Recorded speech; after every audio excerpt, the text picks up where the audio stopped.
Bonsoir à tous. Merci Thomas, merci Golem pour cette introduction. Merci d'être venus nombreux. Vous m'entendez bien? Parce que pour faire un lien, si toutefois la machine devait choisir, la voiture devait choisir pour nous, au moment de prendre la décision de nous tuer ou pas, il y aura une jolie voix humaine qui me préviendra, qui m'alertera que je vais mourir. Mais bon, on va parler, donc merci encore d'être venus nombreux. On va parler du vocal, donc de la révolution que les anglo-saxons appellent la voice first, donc la voix comme interface utilisateur, comme la première interface, c'est-à-dire avant le clavier ou avant même l'écran. Ce qui m'intéresse ici, c'est de vous parler de la voice only, c'est-à-dire la voix, imaginez sans écran et sans clavier. D'accord ? Donc que la voix. C'est pour ça que c'est aussi une révolution. Et donc, il n'y aura pas de slide, donc je suis désolé. Vous pouvez fermer les yeux, vous allez avoir une expérience plutôt vocale. Donc pas de slide pour accompagner, c'est la fin du PowerPoint, c'est la fin de la page web telle qu'on la connaît.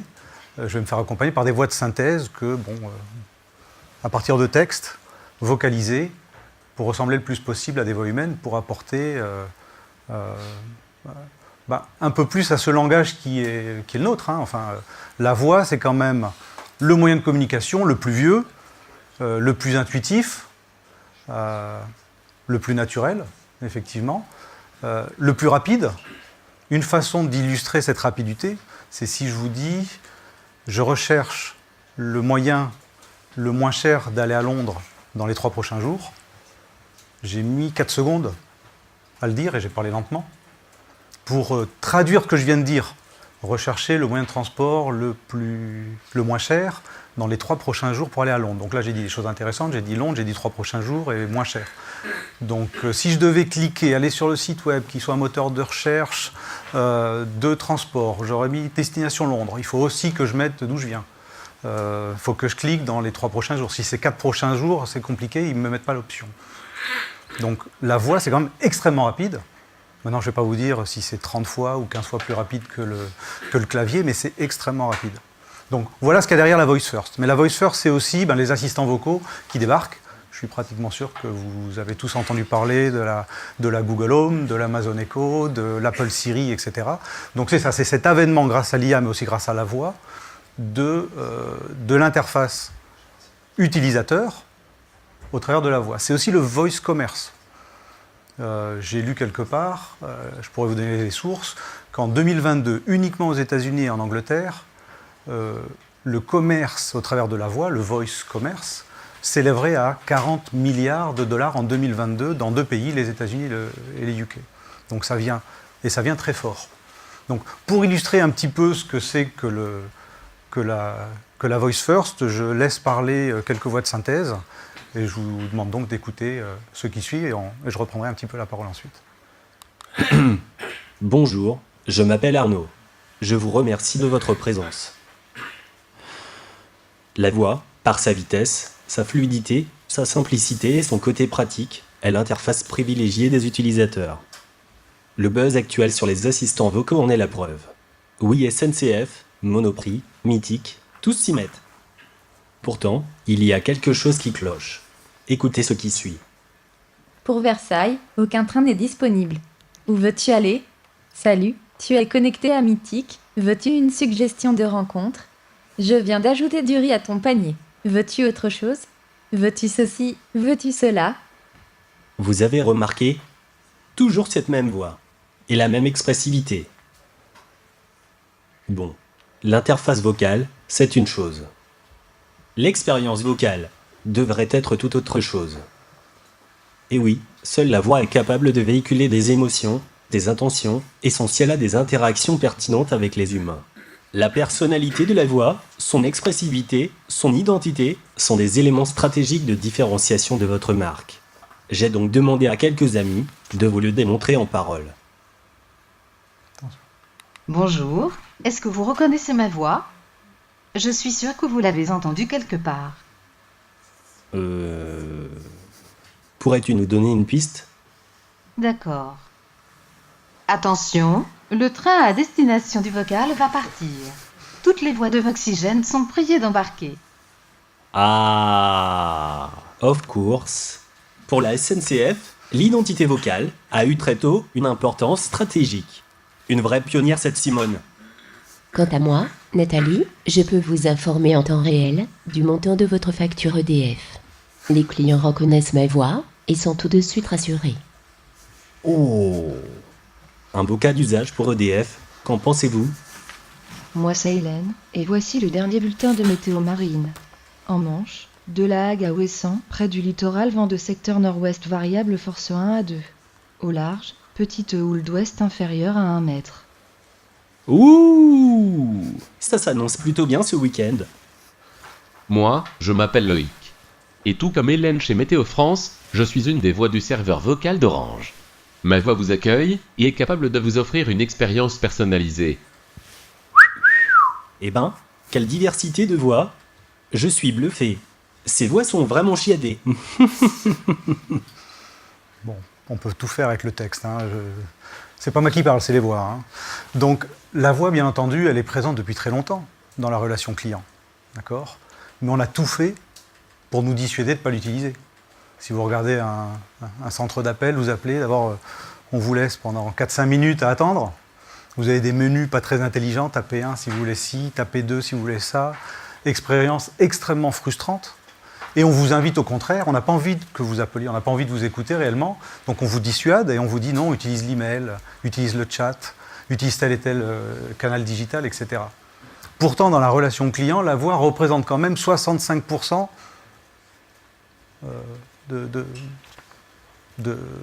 d'importance. C'est-à-dire les gens continuent à appeler. D'accord ? Donc même si on les dissuade, même si on leur met des barrières énormes à l'entrée, on continue à persévérer à utiliser la voix. Évidemment, c'est le plus naturel. Ce que j'aime bien dans l'approche des GAFA, c'est que pourquoi aller à contre-courant des personnes, travaillons sur la voix, mais digitalisation de la voix. D'où les Apple, les Google, les Amazon, etc. Ce qui apporte un nouveau problème.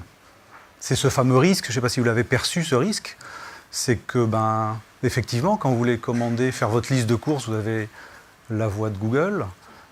Quand vous voulez faire telle et telle chose pour réserver un train, vous avez la voix de Google. Si vous avez un Amazon Echo, vous avez la voix d'Amazon. Et donc, quelque part, vous avez ce risque, vous, entreprise, vous, marque, d'avoir une désintermédiation totale entre vous et votre consommateur. D'où le besoin de se différencier, de se mettre au milieu, de conserver cette relation client et de se créer sa propre identité, aussi par la voix qui est capable d'apporter beaucoup plus d'émotions, de bien choisir les mots, de bien choisir la forme, le style et les différents types d'expressivité. C'est ça l'enjeu. L'enjeu, il est bien entendu technologique. Ce sont des géants qui maîtrisent tout ça. Mais l'enjeu, il est essentiellement aussi de différenciation et de démarcation et d'identité vocale. De la même façon que vous avez des logos sur vos pages web, demain, dans vos assistants vocaux, vous devez avoir des logos. Mais ces logos, on ne les voit pas, puisqu'on est dans un voice first. Il n'y a plus d'écran. Donc on a la voix. La voix est un élément de différenciation. Pour vous expliquer ce que c'est que l'expressivité, j'ai demandé à Guy de vous faire écouter, de vous parler un petit peu des différentes expressivités qu'on peut avoir dans une voix de synthèse, avec la techno.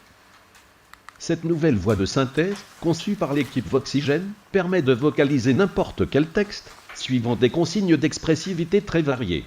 Par exemple, elle peut dicter n'importe quel texte, en articulant plus que d'habitude. Mais elle peut aussi parler à voix basse, comme cela, sans faire de bruit. Elle peut aussi élever légèrement la voix pour indiquer une certaine tension, voire même parler encore plus haut, comme dans une conversation. Et dans le cas d'une grosse erreur, elle peut se mettre en colère. Vous n'avez plus qu'à laisser libre cours à votre imagination. Cette voix de synthèse vous est entièrement dévouée. Voilà les différents types d'expressivité. Il n'y a pas de limite, si vous voulez, à la créativité. Je vous expliquerai à la fin. Il y a un langage pour ça, c'est une recommandation de la W3C. Ça s'appelle le SSML, de la même façon qu'il y a du HTML pour du texte, du SSML, donc du Speech Synthesis Markup Language, pour contrôler, maîtriser avec des tags comment je vais utiliser mes voix, mes expressivités, mon timbre, etc. Je reviendrai là-dessus. Okay ? Donc, pour vous montrer qu'on peut aller très loin dans l'identité vocale, et on peut aller un peu plus loin, parce que qui dit être proche, relation client, relation de proximité, etc. Ça peut aussi demander, on me demande souvent, est-ce que vous faites des accents? Est-ce qu'on est capable de faire ce qu'on veut? On va jouer un petit peu. Bien entendu, c'est super simple, simplissime même, de s'exprimer selon des styles et des expressivités souhaites. Même moi, je peux dire facilement, les saucettes de l'archiduchesse sont-elles cesses?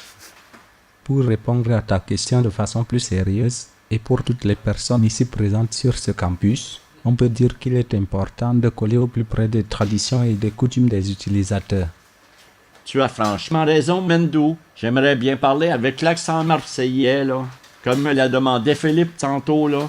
Mais moi, j'ai l'accent de mon Québec natal, là. C'est déjà pas mal. Jean, te me plaît. Tu as l'air susceptible, toi. Si tu as besoin de voix de synthèse avec des accents particuliers, j'ai des relations chez Voxygène pour te trouver ça.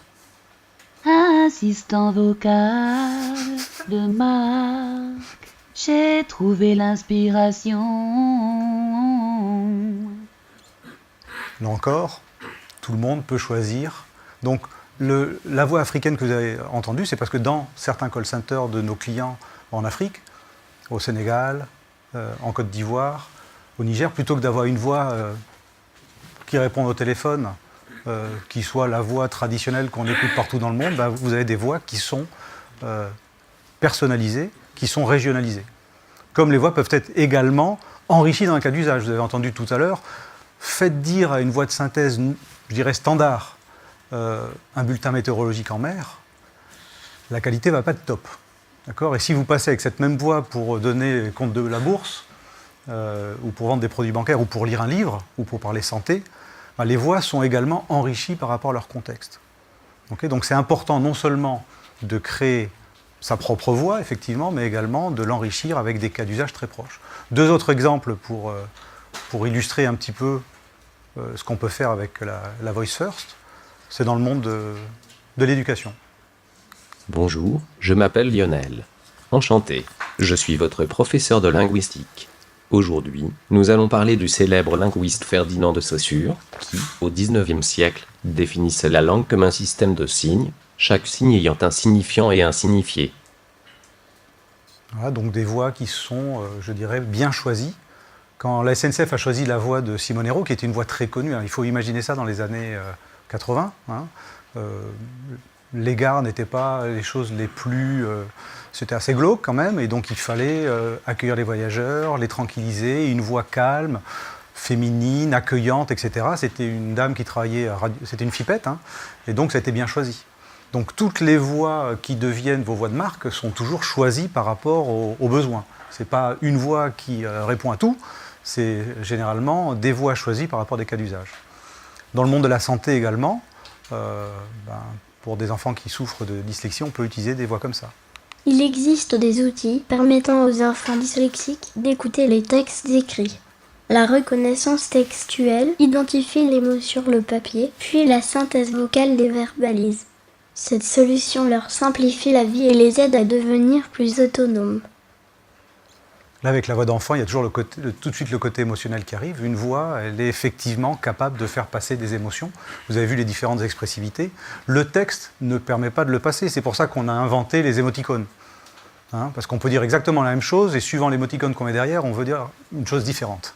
Donc on est obligé de mettre un petit dessin pour dire non, là je rigolais, non, là c'est sérieux, oulala, j'ai peur, je suis surpris. Bon, la voix est capable de faire passer ces émotions par sa capacité. Donc c'est souvent, on dit, je n'ai pas le moyen de le mesurer, mais on dit que c'est souvent 5 à 10% de texte, mais c'est 60% d'émotion dans notre langage. Et il faut savoir capter la bonne émotion pour pouvoir avoir le résultat attendu dans le cas d'usage qu'on va choisir.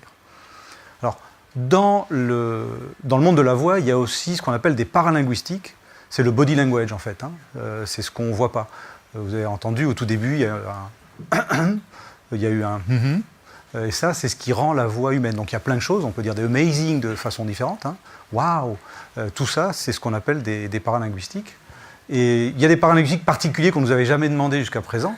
C'était le raclement de gorge. Alors, c'est pas très sexy, le raclement de gorge, mais il s'avère que pour la sortie de la saison 3 de Versailles, pour ceux qui regardent, il y a une des agences de Canal+, BETC, a fait un assistant vocal un peu particulier. il a ressuscité Louis XIV. Donc la voix de Louis XIV. Alors pas de voix fossilisée de Louis XIV, mais bon, il y a des historiens qui ont travaillé là-dessus. Donc c'était apparemment un roi assez grand pour l'époque, 1m83, très long cou. Qui dit très long cou dit corde vocale longue, donc voix plutôt grave. Ils ont voulu un Louis XIV plutôt vieillissant, en fin de vie. C'est le roi qui a le plus régné en France, et je crois un des plus longs monarques dans le monde aussi. Donc il avait son journal de bord, enfin de docteur, disait qu'il n'avait plus de dents, il avait même des trous dans le palais, ce qui fait qu'il avait de temps en temps des raclements de gorge, des odeurs fétides, il ne fallait pas trop se rapprocher. Bon, ça on ne sait pas trop le faire avec la voix encore. Et donc on s'est amusé à créer un assistant vocal particulier. Donc je vous laisse apprécier pour ceux qui n'ont pas eu l'occasion de l'écouter. Alors il y avait pendant quelques semaines, il avait un compte Twitter, on pouvait poser des questions. Alors imaginez le texte, c'est pas terrible, hein, s'il devait répondre, c'était un chat avec le roi Soleil, bon, ce serait du texte venu d'outre-tombe, mais là une voix, tout d'un coup, ça apportait une autre dimension. C'est aussi ça la voice first, donc je vous laisse avec notre bon vieux roi Louis XIV. La voix. Ce sujet me passionne au plus haut point. Ma royale personne pense que toute marque doit trouver sa propre voix. Adapter la voix au contexte et trouver les bonnes expressivités. L'important est de gagner les cœurs. Puis, la voix, une fois choisie, sera présente partout dans un même instant, sur vos centres d'appel ou vos assistants vocaux. L'ubiquité, un attribut de Dieu et du roi Soleil. Et c'est de la sorte que je terminerai. L'État, c'est moi. Voilà un peu comment on peut jouer avec différentes expressivités dans la même voix. Donc vous voyez des sortes. Alors déjà, les paralinguistiques qui rajoutent à l'expressivité, qui le rend beaucoup plus humain, beaucoup plus proche de nous. Puis ces mouvements hein, donc de prosodie, où des fois il est enthousiaste, ça lui plaît, et puis des fois il est fatigué, il a des soupirs. Et donc tout ça, c'est contrôlable. Donc, vous avez ce langage dont je vous parle. Je ne suis pas un grand spécialiste du langage, j'ai juste une interface qui me permet à un moment donné de choisir quand il dit l'ubiquité. Il suffit de mettre, c'est ce que j'ai fait, 0,5 dans la vitesse. Et j'ai ce phénomène presque de dictée du roi qui m'explique qu'effectivement la voix a ce don-là. Donc c'est un petit fichier audio qu'on peut mettre un peu partout. Donc imaginez une information voyageur. Vous avez une voix qui représente votre marque, qui, quand vous êtes en gare, c'est ce que vous écoutez, mais quand vous êtes malvoyant, vous allez dans une borne pour l'accessibilité, vous avez exactement la même qualité, elle vous parle et elle vous explique ce que vous êtes en train d'acheter. Et si vous appelez un jour au téléphone, vous avez un assistant vocal, ça peut être la même voix. Donc vous homogénéisez la relation avec vos clients par cette voix. Voilà où vous pouvez aller avec les voix de synthèse. Vous pouvez également, ça c'est la partie SSML, il y a une partie PLS, donc il y a tout l'aspect prononciation, donc vous avez des lexiques qui vous permettent à tout moment de définir comment certains mots seront prononcés. Quand on parle de ligne aérienne, on dit Virgin, on ne dit pas Virgin. Voilà, donc il fallait bien expliquer que quand on lit Virgin avec un V et qu'il y a un numéro de vol derrière, c'est Virgin. Donc toutes ces choses-là vous permettent de contrôler finement la voix. Donc si je devais vous faire retenir 3 choses ce soir, c'est que quand on parle de voix de synthèse, on arrive aujourd'hui, la techno arrive à faire des voix de très bonne qualité, donc des voix pratiquement humaines, d'accord ? On est des humains, donc on arrive à détecter la voix humaine, on ne se laisse pas facilement... mais bon, ça arrivera. Là, vous avez un niveau quand même de naturel qui est très grand, donc c'est surtout une voix de haute qualité, multi-expressive, hein, dans nos relations, on a besoin de ces expressivités. D'accord ? Et puis surtout, alors ça c'est pour les sociétés, c'est la voix qui va représenter votre marque, qui va vous différencier des autres, surtout dans un monde où il y a énormément de compétition et de concurrence, vous avez un besoin de vous différencier. Voilà à peu près en 3 mots, les 3 mots que, si on devait retenir quelque chose, c'est celle-ci. Je suis là pour vos questions, si vous voulez. Merci.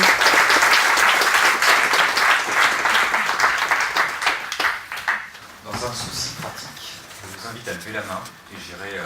Voilà, très bien, bon exemple. Donc là, je vais vous donner le micro et on va faire ça au tour par tour parce que tout ça est filmé, donc il faut que ça soit audible.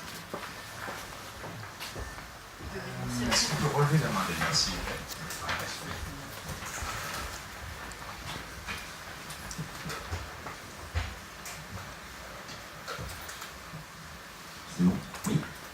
Bonsoir, Jean-Yves de la Société Digi, merci beaucoup pour cette super présentation et cet exercice de style brillamment réussi. Moi j'avais une question plutôt sur le comment vous arrivez à cette qualité de voix. Est-ce que vous faites des enregistrements studio ou est-ce que c'est intégralement généré par ordinateur? Alors là, ce que vous avez vu, c'est intégralement fait par ordinateur, c'est du TTS, hein, j'ai rentré le texte et c'est vocalisé et j'ai contrôlé de façon avec les outils standards pour faire ça. Alors derrière une voix de synthèse, effectivement, il y a une voix humaine, puisqu'il y a plusieurs technologies, mais celle que l'on commercialise aujourd'hui et qui est multi-expressive, c'est une techno qu'on appelle par sélection d'unité. C'est-à-dire, en fait, on va utiliser un voice talent qui va parler, grosso modo, on lui fait parler un corpus, c'est ce qu'on appelle un corpus-based, des voix de synthèse basées sur des corpus. Pour le français, une voix standard, ça correspond à peu près, on lui fait dire 3000 à 4000 phrases. Hein. Donc suivant le talent, le voice talent, il peut passer, suivant l'enrichissement de la voix, 3-4 jours en studio. Mais c'est un corpus standard. Il faut imaginer la voix de synthèse comme un jeu de domino.